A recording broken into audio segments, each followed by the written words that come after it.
चलिए एक श्लोक पढ़ेंगे। राधे राधे जी, जय श्री कृष्णा जी।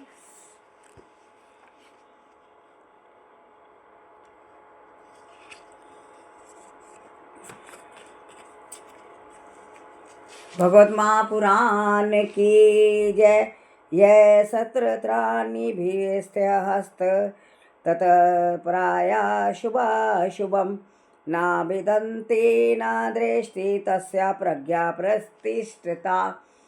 कोई त्रुटि हो तो माफ़ करना, क्योंकि संस्कृत पढ़ी तो हुई है लेकिन बड़े साल हो गए। मतलब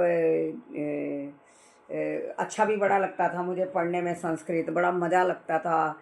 वदंती खदंती ये सब जब पढ़ते थे बहुत अच्छा लगता था।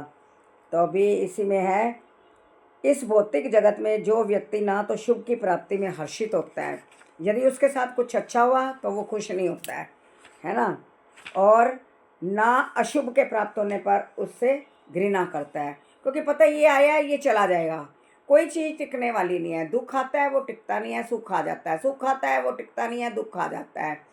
उतार चढ़ाव हमारी ज़िंदगी के हिस्से हैं, ये हमें समझना होगा। सबसे पहले हमें बहुत ज़रूरी यही समझना है कि उतार चढ़ाव, अच्छा टाइम था तो खुशी मना ली, क्योंकि रुकना उसने भी नहीं है। जैसे पानी बहता है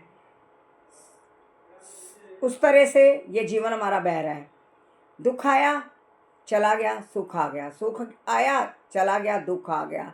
तो हमें विचलित नहीं होना है। जो है हमारे कर्मों का भोग है, हमें भोगना है, संतुष्ट रह के भोगना है। भगवान जी कह रहे हैं कि वह पूर्ण ज्ञान में स्थिर होता है।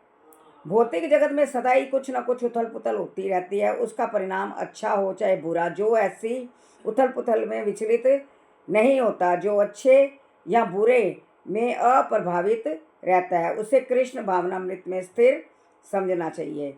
जब तक मनुष्य इस भौतिक संसार में है तब तक अच्छाई या बुराई की संभावना बनी रहती है। अंडरस्टूड है, क्योंकि यह संसार अद्वैत से पूर्ण है।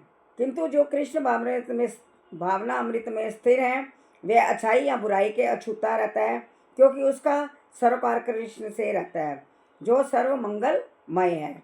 ऐसे कृष्ण भावना अमृत से मनुष्य पूर्ण ज्ञान की स्थिति प्राप्त कर लेता है, जिसे समाधि कहते हैं। तो आसान नहीं है समाधि, बहुत मुश्किल, बहुत कठिन रास्ता है। अभी भी मतलब 28 साल हो गए गुरु माँ से जुड़े हुए, फिर भी लगता है कि नहीं ये समय दौड़ गया है, दौड़ गया है, अभी तो कुछ सीखा ही नहीं, अभी तो कुछ सीखा ही नहीं। अभी भी मतलब बार बार पढ़ के लगता है कि ये तो बहुत गूढ़ रहस्य है जो हमें वो बता रही हैं, बहुत गूढ़ है ना। और जितना थैंक यू करें उनका उतना कम है, जितना थैंक यू करें उतना कम है। पता नहीं कौन से जन्म का अच्छा लेखा जोखा होगा जो उन्होंने हमारी बाजू पकड़ी। हम कहाँ हैं, हमारे तो हर बंदे को जिसको बात करो कि भगवत गीता पढ़ लो, टाइम ही कहाँ मिलता है। ऐसे एडवांसी सी होकर बोल देती है टाइम। मैं कहती हूँ अच्छा मेरे पास आ जाया करो, इकट्ठे पढ़ लेते हैं, एक टाइम रख लेते हैं। कहाँ उस टाइम बच्चा आता है, यदि शाम की बात करो मेड का कहाँ टाइम हो जाता है।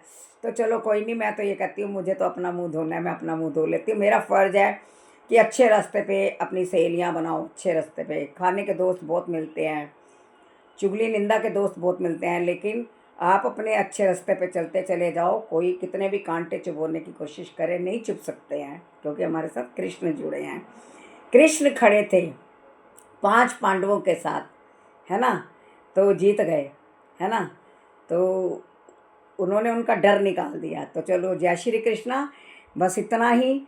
फिर पढ़ूंगी, थोड़ा थोड़ा सा पढ़ेंगे, थोड़ा थोड़ा सा समझेंगे। प्लीज़ यदि गीता नहीं रखी है तो गीता को सलाम करते हैं, प्रणाम करते हैं। हर घर में ये गीता होनी चाहिए और पढ़नी भी है हमें, ठीक है।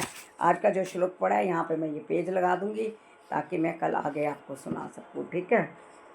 दिन बहुत अच्छा गुजरता है, बहुत अच्छा। आप अभी एक बारी आजमा के देखो, यदि आप कीर्तन में मस्ती लेते हो तो आपका दिन कैसे, कितना समय 2-3 घंटे बीत जाता है। आप कुछ भगवान की किताबें पढ़ते हो, समय कैसे बीत जाता है। बहुत अच्छा। जय श्री कृष्णा, राधे राधे, भगवत महापुराण की जय।